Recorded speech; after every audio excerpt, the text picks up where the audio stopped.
November 14th, 1963, West Berlin.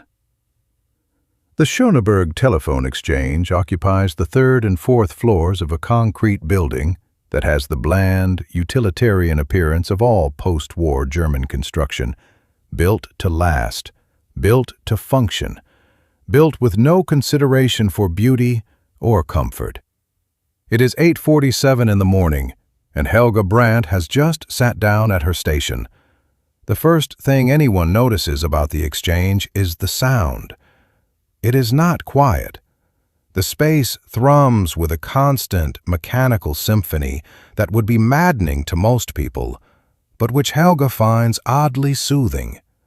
There is the click, click, click of mechanical switches flipping thousands of times per minute. There is the electric hum of transformers converting current. There is the whisper of thousands of telephone lines running through copper conduits, each one carrying its own invisible cargo of human conversation. And underneath it all, almost subliminal, is the sound of the city itself, transmitted through cables from 100,000 telephone handsets, the ambient breathing of Berlin. The footsteps and conversations and ambient noise of a divided metropolis learning to live in a state of permanent division. Helga pulls on her headset. The device is heavy, made of black bakelite and spring steel, with a microphone boom that extends 2 inches from her mouth and earpieces that cover her ears completely. She has worn this headset for 11 years. Her ears have conformed to its shape. When she removes it at the end of her shift, there are red marks on her temples and ears for an hour afterward. She no longer notices them. To her left and right, stretching in both directions down a line that seems to vanish into infinity, sit approximately 80 other operators. 80 women, all between the ages of 19 and 55, all wearing identical headsets, all sitting at identical positions before identical switchboards. The switchboards themselves are massive contraptions, walls of numbered jacks and cords, each one representing a potential connection in the vast telecommunications network of West Berlin. The exchange handles more than 14,000 active phone lines. It processes over 30,000 calls per day. It is one of the busiest telephone exchanges in Europe, and Helga Brandt has been one of its most senior operators since 1952. She is 34 years old. Her dark hair, beginning to show threads of silver, is pinned back in a practical style that has not changed substantially since 1948. She wears round glasses with gold frames, not expensive, but good quality, maintained with the meticulous care she applies to everything in her life. Her hands are strong and competent, with fingers that move across the switchboard with the precision of a concert pianist. Other operators sometimes watch Helga's hands and feel something like envy. Helga's hands never make mistakes. Helga's hands understand the language of the board the way most people's hands understand their own native language. She came to the exchange at the age of 23, just as West Berlin was beginning to stabilize after the blockade, just as American airlift planes were finally being withdrawn, just as the city was beginning to believe it might actually survive. She was hired because she could listen. That was what the supervising manager had written in her evaluation. Fräulein Brandt listens. In the context of telephone operation, this meant she had the ability to discern whether a connection was clean or noisy, whether callers could hear each other, or whether the line needed to be rerouted. But it meant something deeper than that as well. Helga's father had taught her to listen. Karl Brandt had been a radio operator in the Wehrmacht, not from ideological conviction, but because he was conscripted in 1943 at the age of 32, and his technical skills made him useful to the war machine.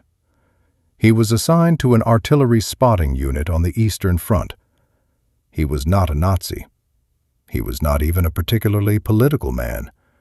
He was simply a technician, a man who understood frequencies and modulation and the secret language that radio signals speak to those who know how to hear them. He was captured at Stalingrad in the winter of 1943, along with the remnants of the Sixth Army. He spent the next 4 years in Soviet prisoner of war camps, first in the Donbass, then in Siberia. Helga was 7 years old when her father was captured. She had only the faintest memories of him, his deep voice, the smell of tobacco and solder, the way he would sit beside her at night and show her how to tune the family shortwave radio, how to distinguish signal from noise, how to hear the pattern underneath the static.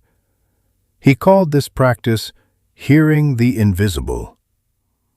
"Everything transmits, Helga," he would tell her in his patient, precise way. "Everything sends out a signal. A star sends light. A radio transmitter sends electromagnetic waves. A human heart sends electrical impulses. If you learn to listen, truly listen, you can hear all the invisible things." She was only 8 years old, but she understood somehow that he was teaching her something important. He was teaching her a way of being in the world. Helga Brandt died in a Soviet hospital camp outside Magadan in March of 1947. Helga was 18 years old when the Red Cross letter arrived, informing her mother that her husband had succumbed to pneumonia and malnutrition. There was no body. There was no grave. There was only the invisible loss, the absence of a man she barely remembered, the absence of a voice she could no longer hear. She kept his radio manuals. She continued his practice of listening. When she came to the Schöneberg exchange 11 years ago, she brought with her that inheritance, the ability to hear in the static, to find patterns in the noise, to sense when something ordinary had become extraordinary. Most of her colleagues thought she was eccentric. Most of them thought she was quiet to the point of oddness, that she paid too much attention to the technical details of her job, that she seemed to listen to conversations with an intensity that bordered on disturbing. But Helga's connection error rate was the lowest in the exchange. Helga never dropped a call. Helga never confused a line. And over the years, she had become something of a legend among the supervisors, not because she was exceptional in any way they could formally recognize, but because when something went wrong on the exchange, they would sometimes call Helga over and ask her what she heard, and she would listen, and she would tell them.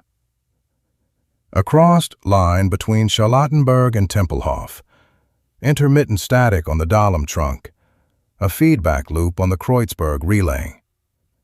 Helga heard them all.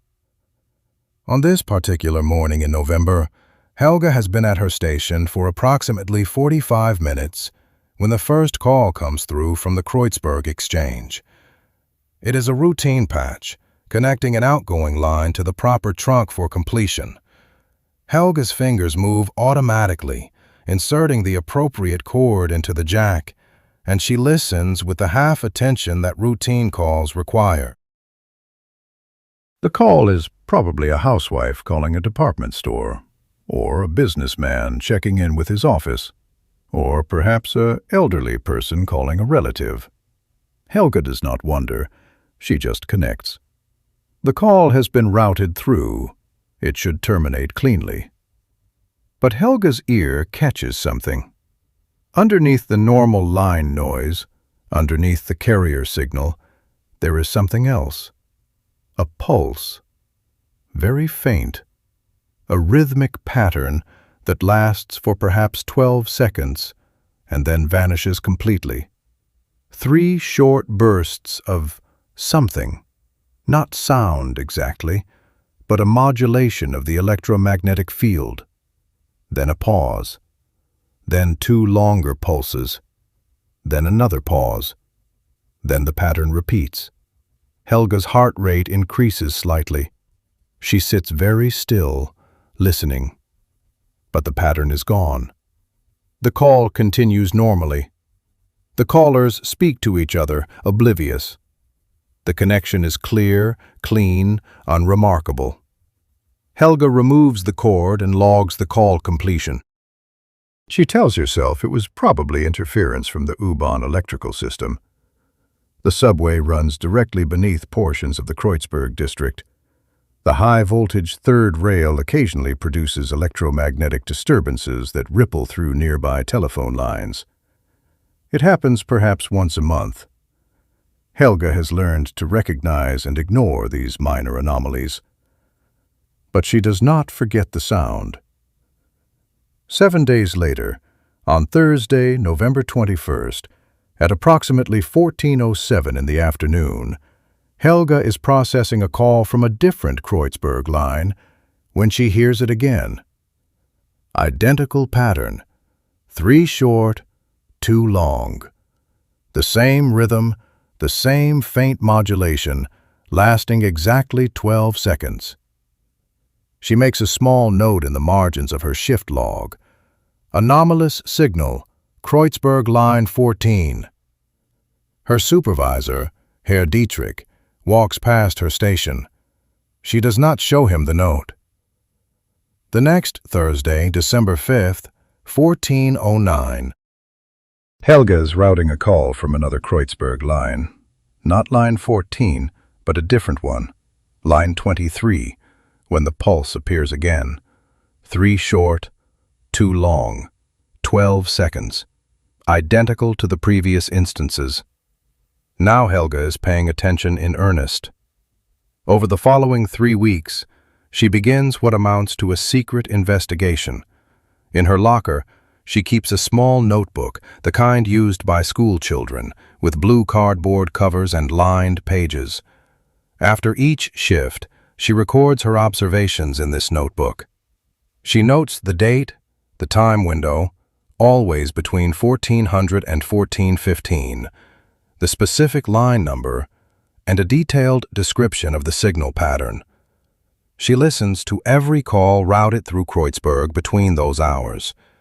She hears the pattern on December 12th, December 19th, and December 26th. 4 instances now, all Thursdays, all within the same narrow time window. And here is what fascinates her. The pattern is not random. It is not the byproduct of electrical noise or U-Bahn interference. It is structured. It is deliberate. It is a signal, real, intentional, and designed with intelligence. Helga's father's words echo in her memory. Everything transmits. If you learn to listen, you can hear the invisible. By early January, she has identified 7 distinct telephone lines that carry the anomalous signal. Always the same 7. Always Thursdays. Always the same 12-second pattern. But here is the crucial detail. The pattern rotates among the lines. One Thursday it appears on line 14, the next Thursday on line 23, the Thursday after that on line 31. Never the same line twice in a row, but always drawn from the same pool of 7. To anyone not specifically listening for it, it would be completely invisible, a microscopic disturbance in the electromagnetic field that would register as nothing but random noise on any standard equipment. Helga decides to report her discovery. She approaches Herr Dietrich on a Tuesday morning. He is 56 years old, balding, with the tired expression of a man who has spent his entire adult life in administrative positions. He cares about efficiency metrics and productivity quotients and compliance with postal service regulations. He does not care about mysteries or anomalies or the kinds of abstract problems that fascinate people like Helga. Herr Dietrich, she says, I have noticed an unusual pattern on several Kreuzberg lines. The pattern is rhythmic and appears regularly, always on Thursdays, always within the same time window. Dietrich looks at her over his reading glasses. Fräulein Brandt, we have 14,000 active lines in this exchange. Static happens. Interference happens. That is the nature of a large-scale telecommunications network. Now, I noticed your connection error rate dipped to 0.003% last month. You should focus on maintaining that standard. Please concentrate on your work and let the engineers worry about interference. His tone is gentle, almost paternal, but Helga hears the dismissal underneath. He is telling her what he has been telling her implicitly since 1952, that she is a competent operator, that she should not think too hard about anything beyond the technical scope of her immediate job. She is a woman in a technical field at a time when women are still fighting to be taken seriously in such fields. To Dietrich, her attention to detail is admirable up to a point, but her willingness to speculate about larger patterns in the network crosses from professional diligence into something like eccentricity. She does not argue. She simply nods and returns to her station. The next day, she calls the West Berlin Police Telecommunications Division. She speaks to an officer named Schmidt, who listens politely while she describes the signal pattern. When she finishes, there is a long pause on the line. Fräulein, Schmidt says finally, have you considered the possibility that this could be normal electrical interference? The Kreuzberg district has significant U-Bahn and S-Bahn activity. These systems generate substantial electromagnetic disturbances. I have considered it, Helga replies. I have been operating telephone lines for 11 years. I know what normal interference sounds like. This is not that. Nevertheless, Schmidt says, we cannot investigate every anomaly reported by operators. If you believe there is a technical fault, you should file a formal maintenance report with the Postal Service Engineering Department. They handle those matters. She files the maintenance report. 3 weeks later, she receives a written response. The Engineering Department has examined the lines in question and found no faults. All lines are functioning within normal parameters. Helga reads this response and feels something close to despair. She knows what she has heard. She is not crazy. She is not imagining things. The signal is real. But the institutions meant to investigate such matters have dismissed her. A woman who hears things. A woman who pays too much attention to the noise. A woman who should probably just concentrate on her job. She confides in Anna Fischer, a younger operator who works 2 stations to her right. Anna is 28, recently married, still relatively new to the exchange. Unlike most of the other operators, Anna does not dismiss Helga. She asks questions. She seems genuinely curious about how Helga's mind works, about the obsessive attention to detail that drives her investigations. One Thursday evening, Helga shows Anna her notebook.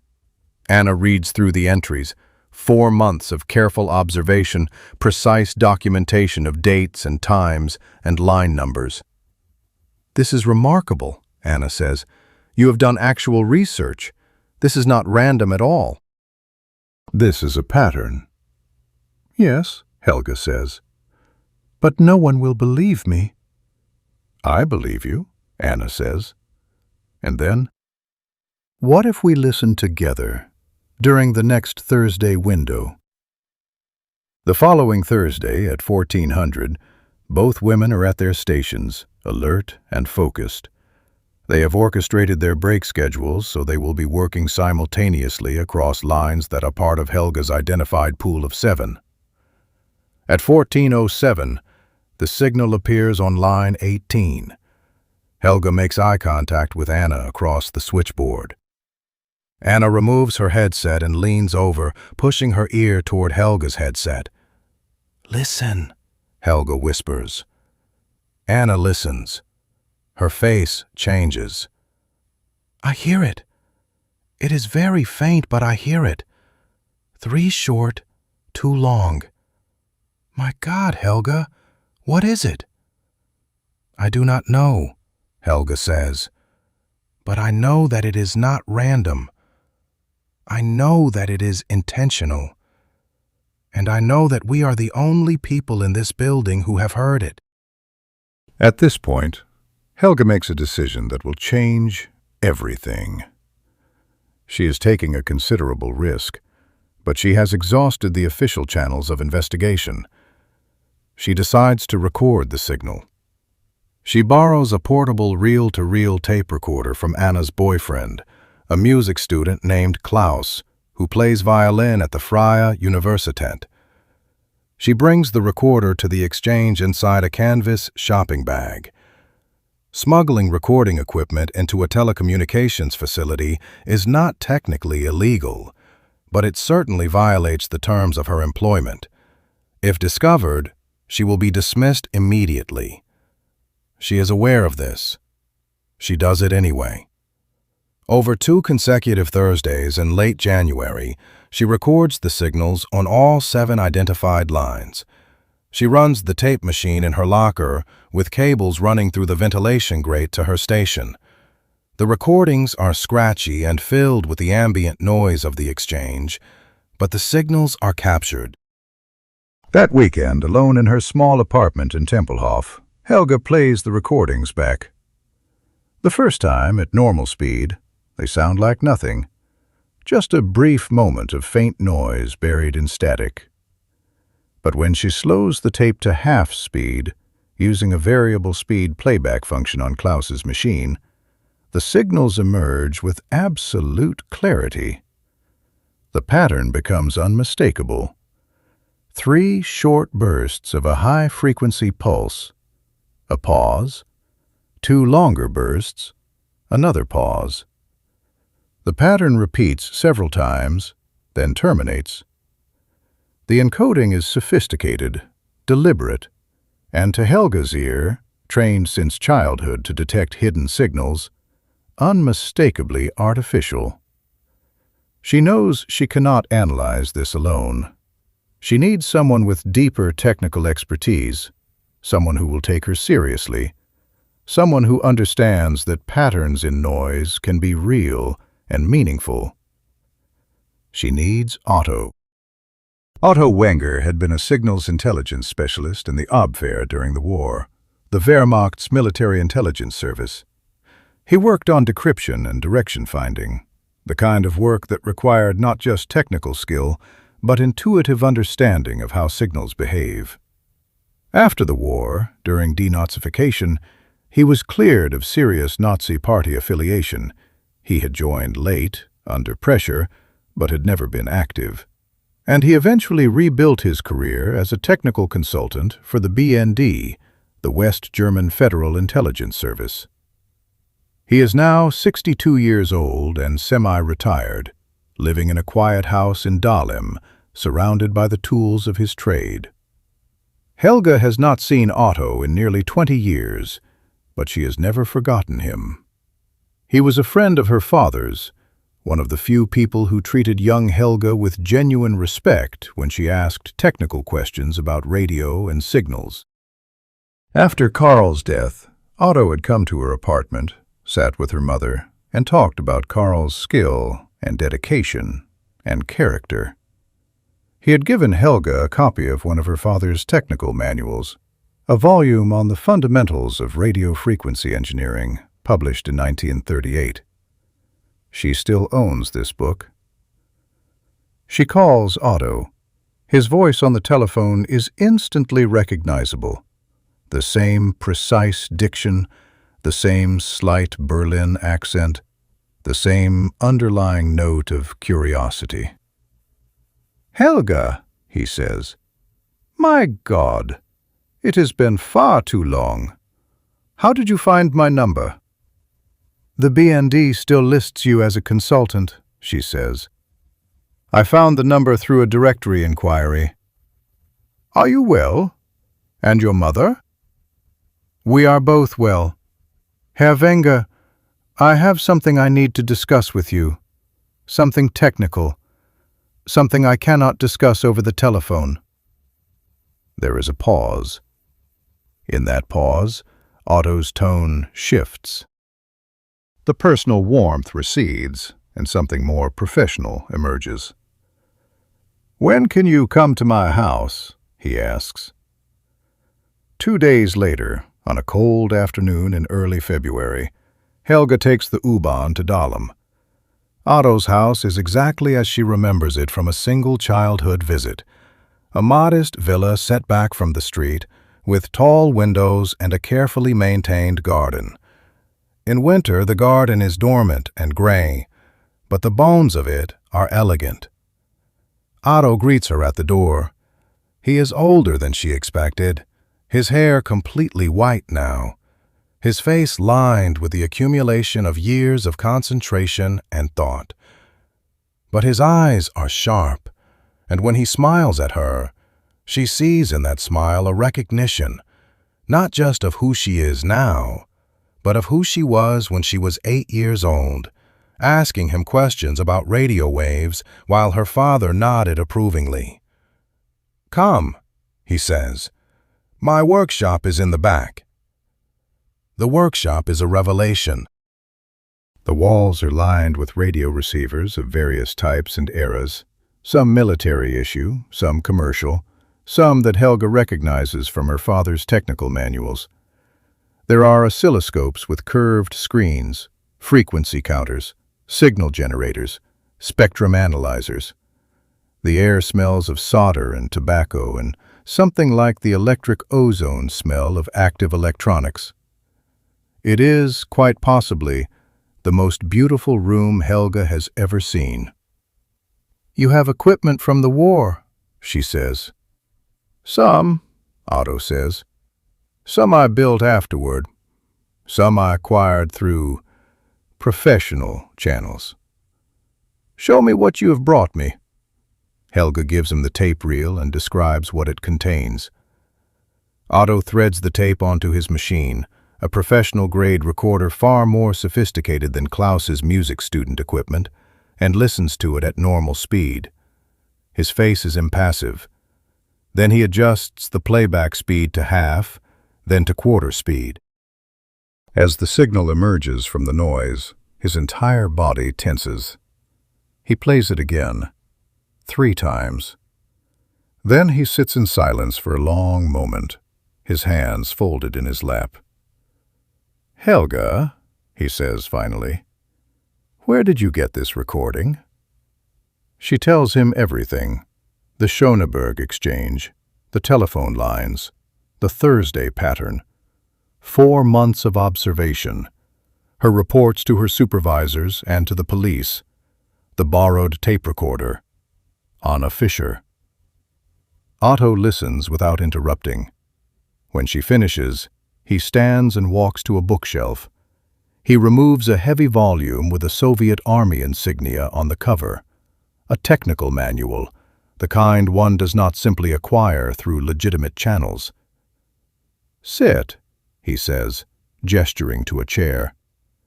"I need to explain something to you." He opens the manual to a page marked with a ribbon. The page contains a schematic diagram and associated technical specifications in Russian. Otto points to the diagram. "This," he says, "is a burst transmission timing code. I have seen it before, in Soviet communications protocols captured during the war, and also in materials acquired through intelligence channels since. The principle is elegant and, frankly, very sophisticated." He explains it to her slowly, carefully, as if she were still the 8-year-old girl asking about radio waves. "The principle is this. The Soviet intelligence services have developed a method of hidden communication that uses existing telecommunications infrastructure as a carrier. By injecting microsecond duration pulses into telephone lines at specific frequencies, a signal can be encoded directly into the electromagnetic noise of the line itself. To any standard monitoring equipment, it is indistinguishable from static. To any computer system attempting to analyze the line, it registers as nothing.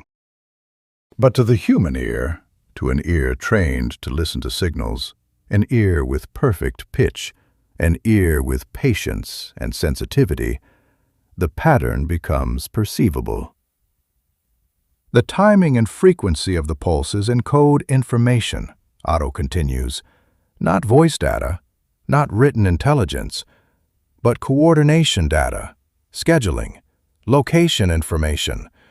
In the context of field operations, this kind of signal would typically be used to coordinate dead drops, locations where intelligence material is left for retrieval. Helga feels something cold move through her chest. Dead drops. Espionage. Yes, Otto says quietly. Helga, what you have discovered is not a technical anomaly. This is KGB tradecraft. This is a functioning espionage network, and it has been operating right underneath the noses of every intelligence agency in this city. How is that possible? Helga asks. The BND, the CIA, the British, the French, all of them monitor telephone lines for suspicious activity. How could this escape detection? Because they're looking for the wrong things, Otto says. They monitor for unusual patterns of calls. They record conversations. They track telephone bill anomalies. But nobody is listening to the electromagnetic noise of telephone lines with the kind of sensitivity required to hear this signal. It falls below the threshold of machine detection. It only appears when human ears with perfect pitch listen for it. Someone at the KGB calculated this, Helga says. It is not a question. Someone very clever, Otto agrees. They designed a signal transmission method specifically for the modern telephone network, knowing that no technology available would detect it, knowing that it would be written off as normal electromagnetic noise. Whoever designed this understood the limits of machine monitoring. They exploited those limits. Otto stands and walks to a telephone on his desk. I need to make a call, he says, to someone I know at the BND. What you have discovered is too important to keep to myself. But I will tell them that you brought this to me in confidence. Is that acceptable? Helga nods. Otto makes the call. He speaks in a low voice, using terminology that Helga does not entirely follow: signal modulation, burst transmission, carrier frequency. The conversation lasts approximately 15 minutes. At the end, Otto says, "She will need to be debriefed properly." Yes, a full background. No, she has no intelligence training whatsoever. She is a civilian, a telephone operator. But she has ears. He hangs up the telephone and looks at Helga. They are sending a car, he says. You will be taken to a safe house in Zellendorf. There you will meet with BND officers and representatives from the American CIA. You will describe your discovery in detail. You will surrender the tape recording. And you will sign documents agreeing to maintain absolute secrecy about what you have found. Legally, you will be a German citizen participating in a classified intelligence investigation. This means you cannot discuss this with anyone, not your family, not your colleagues, not your closest friends. If you violate the secrecy agreement, you will face serious legal consequences. Do you understand? I understand, Helga says. But she does not feel relief. She feels, instead, the weight of something shifting. the weight of ordinary life being replaced by something else entirely. The car arrives 90 minutes later. It is a dark Mercedes, unadorned, with two men in the front seat wearing dark suits and expressions of practiced neutrality. One of them escorts Helga into the back seat, and they drive through Dahlem and Wilmersdorf and into Zellendorf, where the houses become larger and the streets become quieter. The safe house is a suburban villa set back from the street behind a high hedge. The interior smells of coffee and cigarette smoke. There are men in suits everywhere, and a few women who appear to be administrative staff. Helga is brought into a room with a table, a tape player, and three men sitting behind a long desk. The man in the center introduces himself as Hauptmann Klaus Hoffmann of the BND Signals Directorate. The man to his left is Dr. Robert Schaefer, a physicist specializing in signal analysis. The man to his right, who speaks with an American accent and introduces himself only as Mr. Patterson, is a CIA liaison officer attached to the Berlin station. Fräulein Brandt, Hoffmann says, "Thank you for bringing this matter to our attention through Herr Wenger. I understand you have made some remarkable observations regarding anomalous signals on certain telephone lines at the Schöneberg exchange. Can you describe these observations in detail?"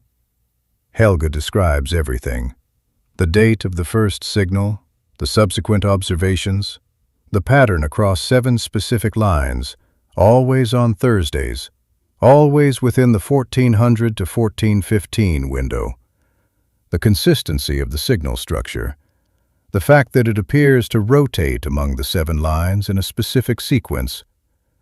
Dr. Schaefer takes notes. Patterson listens without expression. When Helga finishes, they play the tape recording.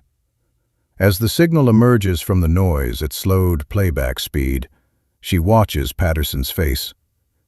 He leans forward slightly. He exchanges a look with Hoffmann.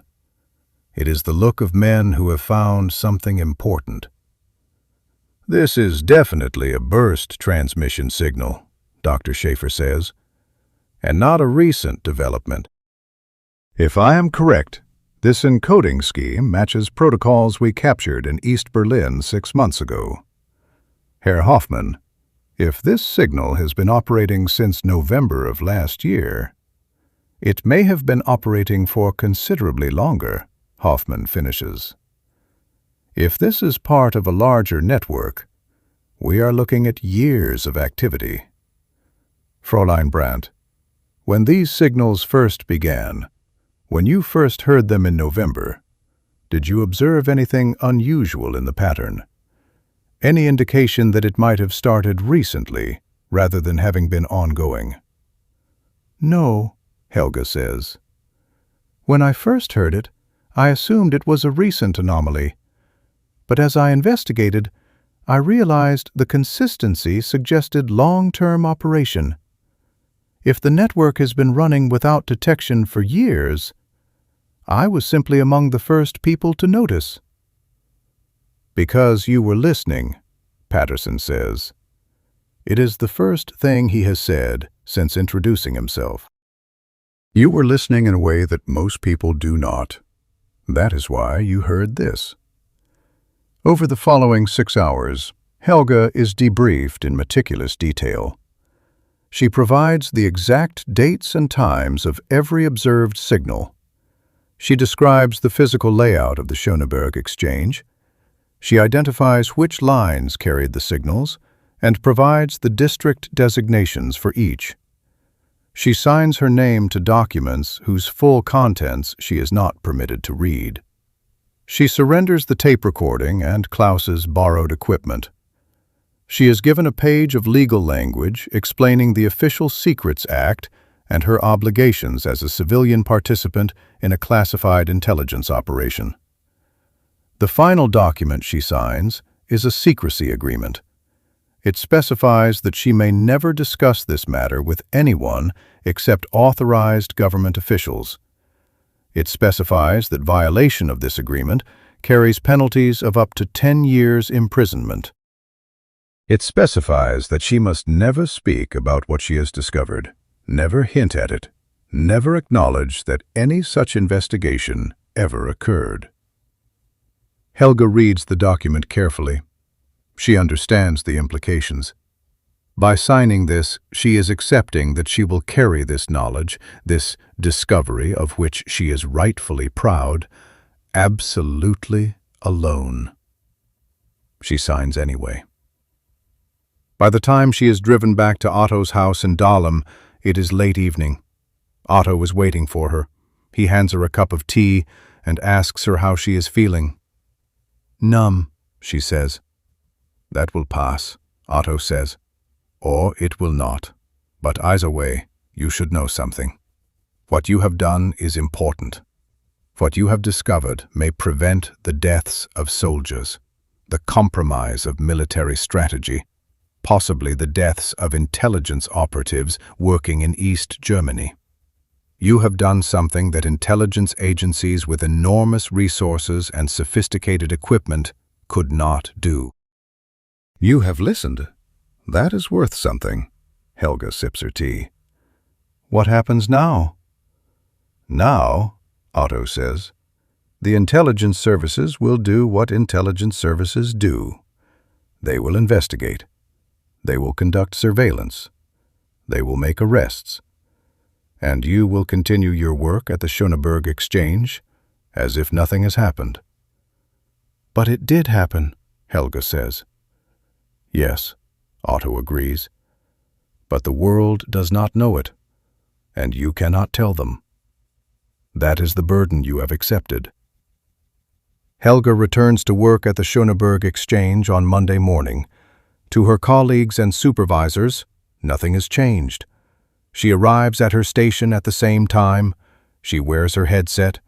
She processes calls with her characteristic precision. Her connection error rate remains at 0.003%. But everything has changed. Over the following 6 weeks, she notices the presence of people in the exchange who do not belong there. Men in suits who claim to be from the Postal Service engineering department, but who spend most of their time standing near the Kreuzberg trunk lines, listening intently, occasionally photographing portions of the switchboard. She sees them, but says nothing. She knows that to acknowledge them would be to violate the secrecy agreement. She knows that these men are presumably agents of the BND or the CIA, conducting some kind of technical verification or wiretapping operation related to her discovery. She also begins receiving telephone calls at her home, calls from numbers she does not recognize, calls where the person on the other end simply listens to her voice and then hangs up. She recognizes this as surveillance technique. She is being monitored. Not out of suspicion, but to verify her discretion, to ensure that she does not discuss her discovery with anyone.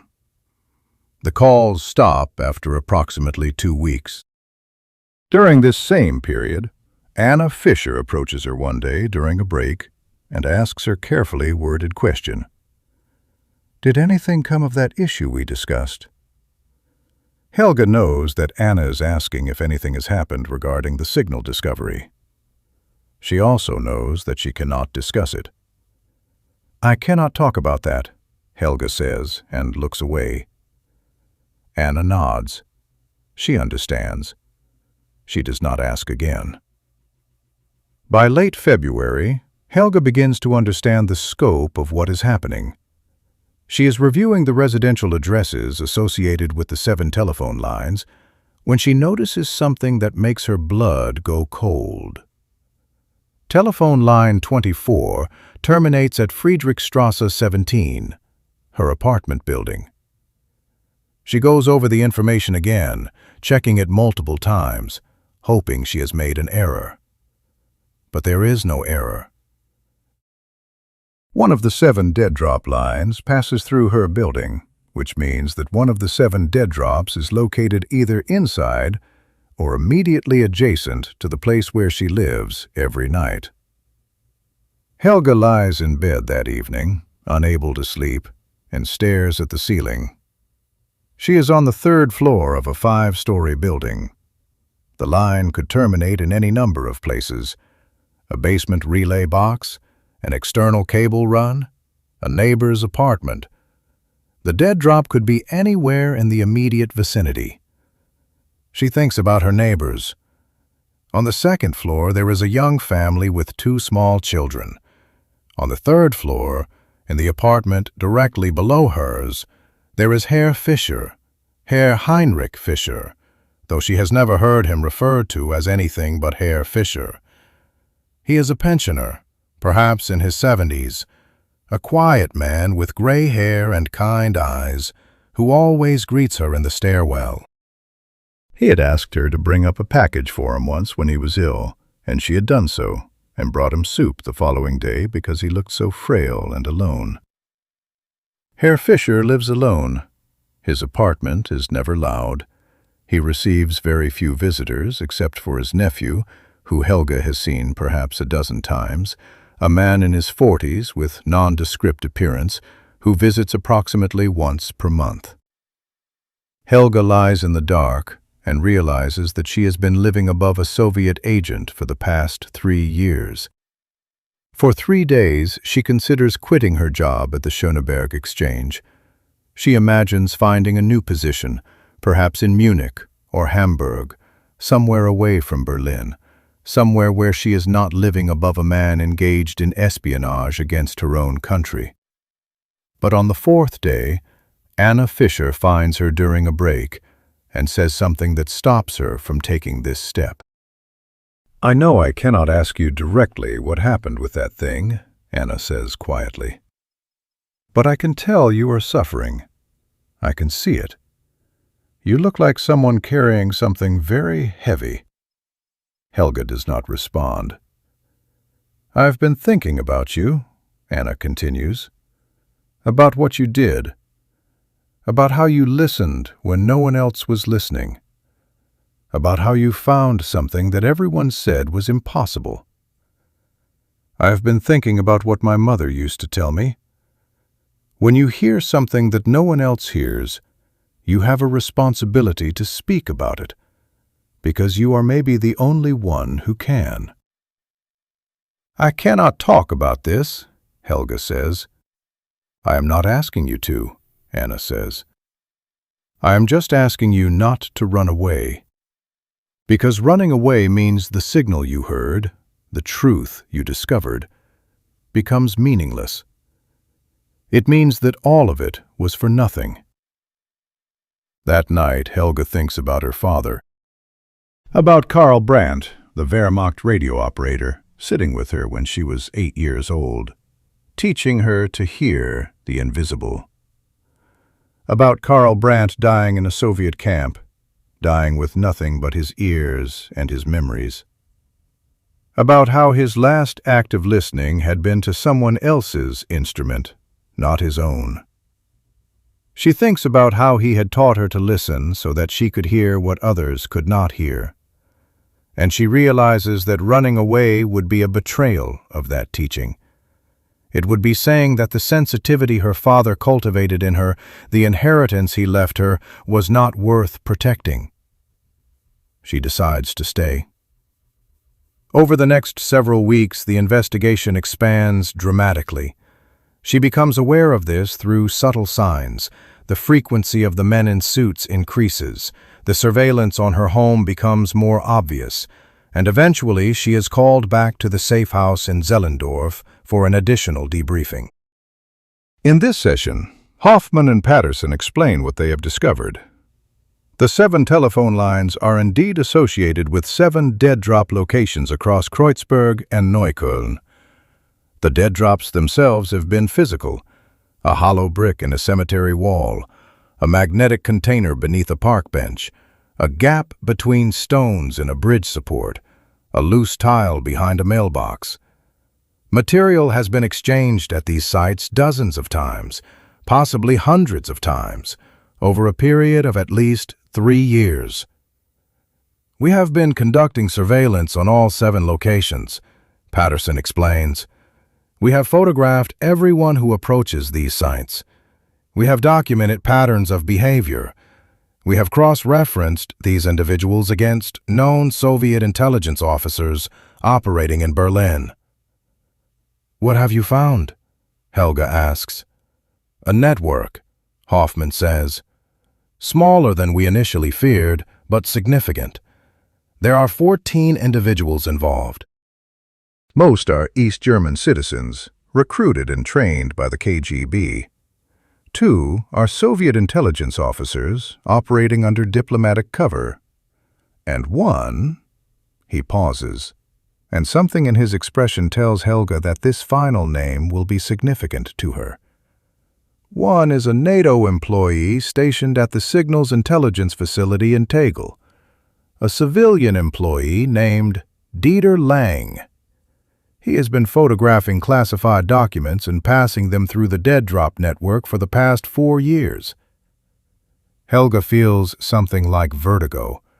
NATO documents, classified intelligence, and it has all been flowing through the dead drops in her neighborhood, coordinated by the pulse signals in the telephone lines that she worked on every day.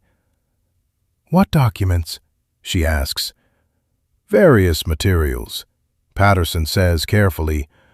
Communications protocols, deployment schedules, some material related to NATO's response protocols for nuclear contingencies in the European theater. The intelligence value is significant, but because we identified the network before the most sensitive materials were compromised, we have been able to conduct damage assessment and mitigation. Because I heard a signal, Helga says. Because you heard a signal, Hoffman confirms. What happens now? Helga asks. To the network? To the people involved? Arrests, Patterson says. We are coordinating with the West Berlin Police and the BND. We will execute arrests within the next 72 hours across all identified individuals. The East German diplomat Klaus Reinhardt will be expelled. Dieter Lang will be arrested at his workplace. The field agents and couriers will be arrested in their homes. And Herr Fischer? Helga asks quietly. Hoffman and Patterson exchange a glance. Hoffman speaks. Herr Fischer is a Soviet intelligence officer who has been operating in West Berlin since 1946. He was recruited during the post-war chaos when the Soviet Union was conducting extensive intelligence operations in the occupied zones.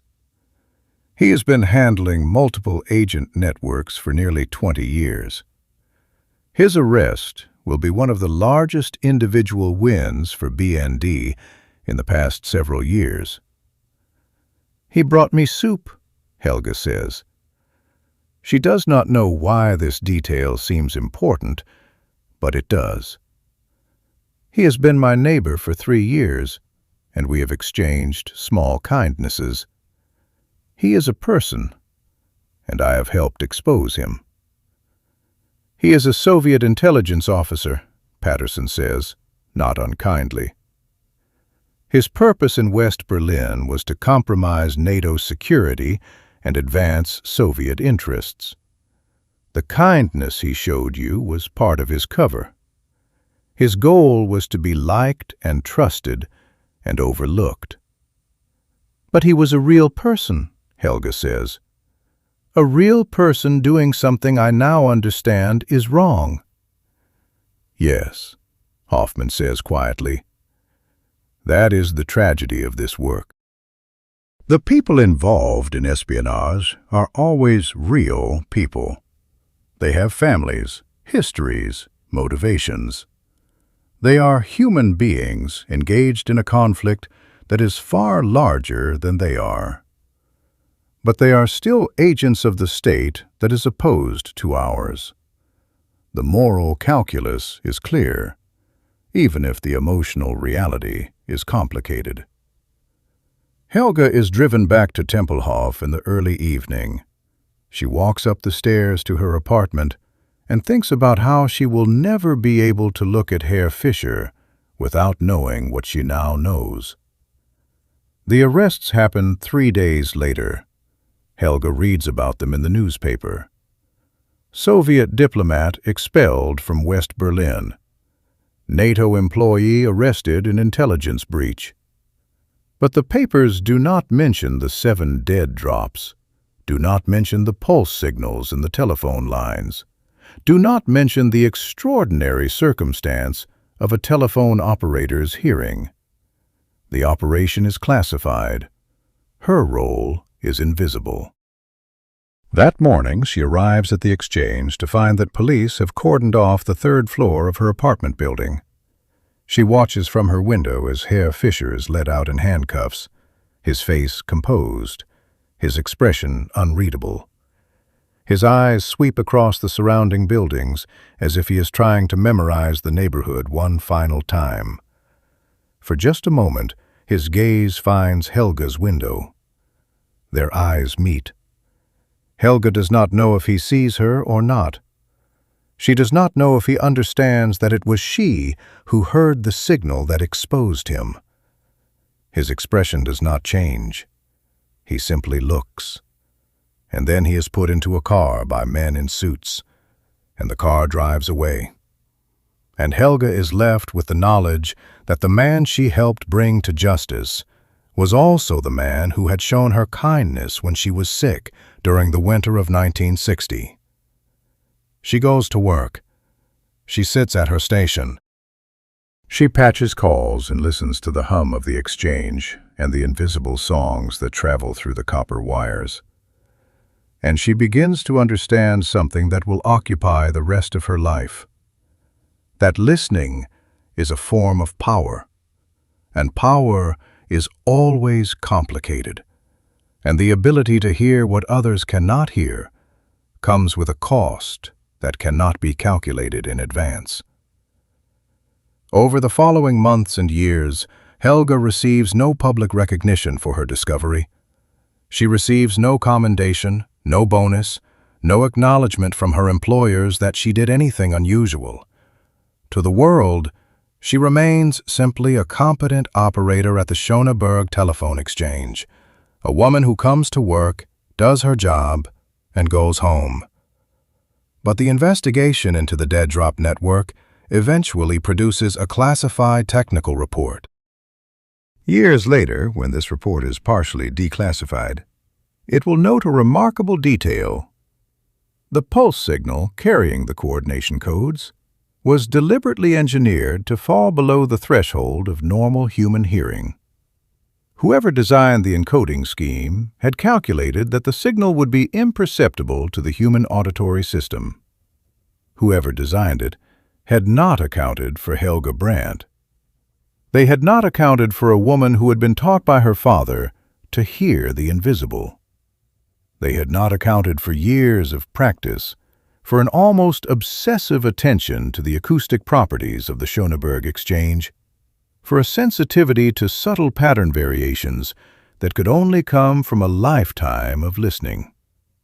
They had designed a signal with mathematical precision, engineered it to be indistinguishable from random noise, and failed to account for the possibility of human perception that transcended the normal parameters of the human ear. This failure would be studied in Soviet intelligence academies for years afterward, used as a case study in the limits of purely technical solutions to the problem of secure communication.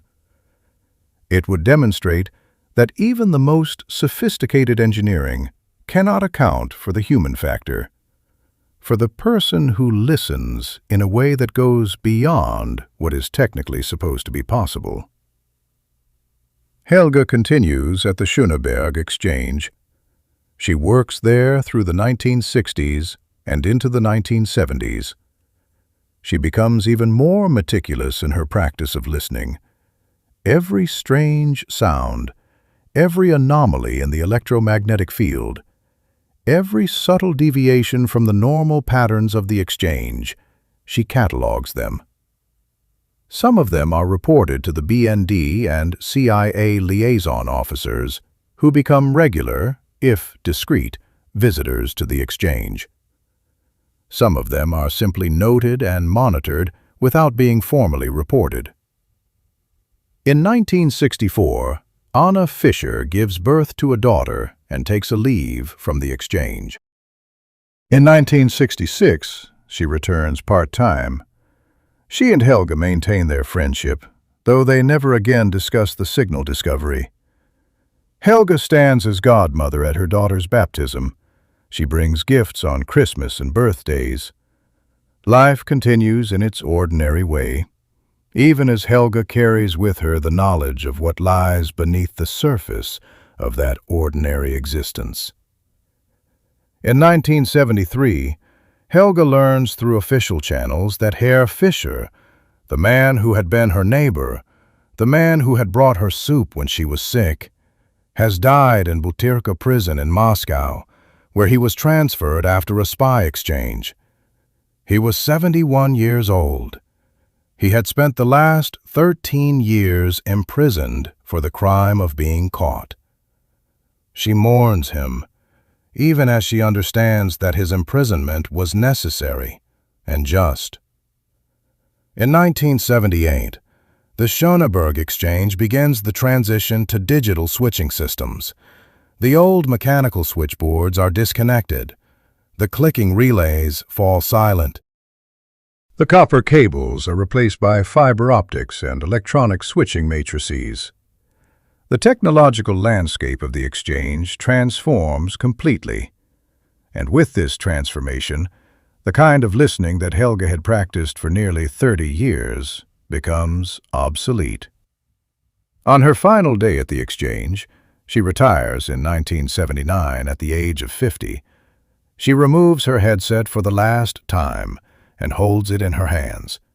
The device is worn, its padding compressed by decades of use, its microphone boom slightly bent from years of adjustment. She has never worn any other headset. This device is as much a part of her body as her ears themselves. She places the headset gently on her desk and walks out into the evening. The Schöneberg exchange still operates today, though it is a monument to a different era of telecommunications. The mechanical systems are long gone, replaced by computer servers and digital switching equipment. The sound of clicking relays has been replaced by the hum of electricity and the occasional beep of electronic indicators.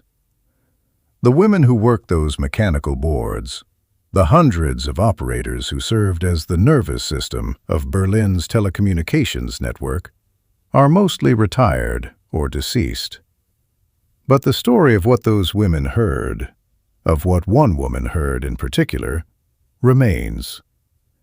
It remains as a reminder that in a world increasingly dominated by technological sophistication, by computerized surveillance and digital monitoring systems, the most important intelligence sometimes comes from the oldest tool in the intelligence arsenal, the human ear.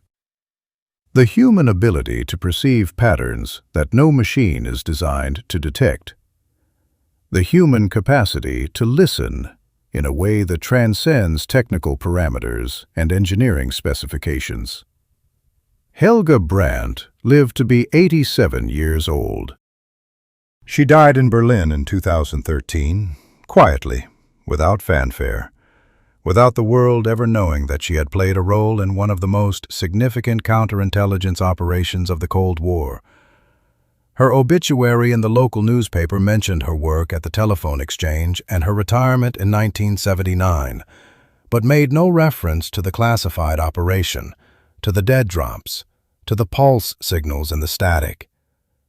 The B&D officers who knew her, who debriefed her, who understood the significance of her discovery, are mostly dead now as well.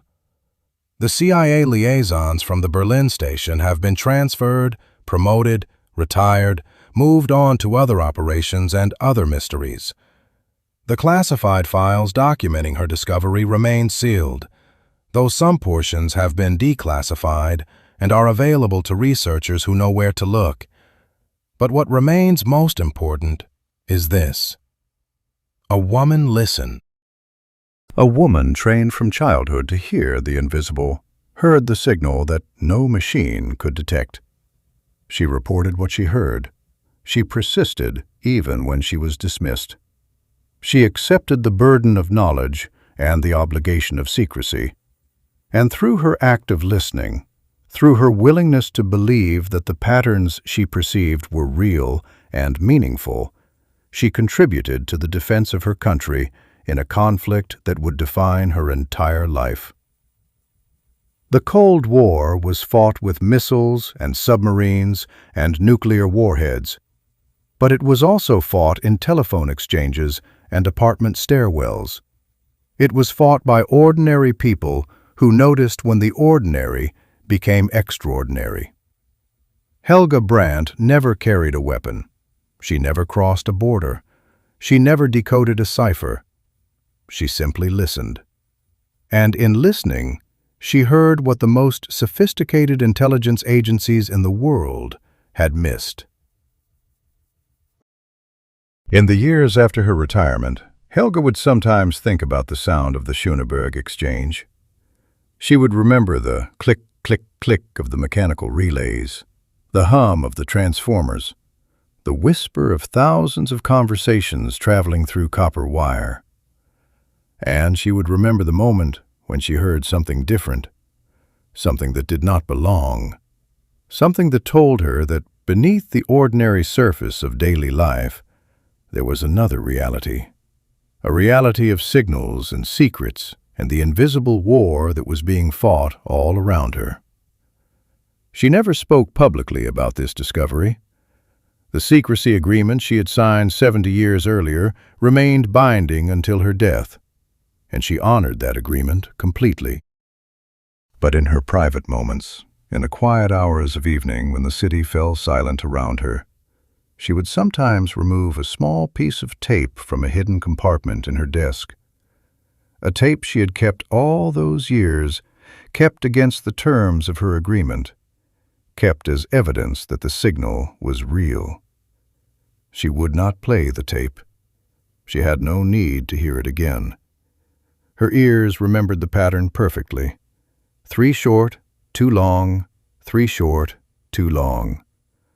The ghost signal in the static. The invisible voice that had carried Soviet secrets through the copper wires of West Berlin. The signal that, for 47 years, no one but she could hear. When she died, the tape was found among her possessions. According to the terms of her will, which had been approved by the BND, the tape was transferred to the Federal Archives. It was catalogued, preserved, and eventually sealed in a vault where it remains to this day, a silent monument to a woman who had the remarkable ability to hear the invisible. And this concludes our story. If you made it this far, please share your thoughts in the comments. Do not forget to subscribe for more incredible stories and check out the video on screen. I'm sure you'll enjoy it. See you next time.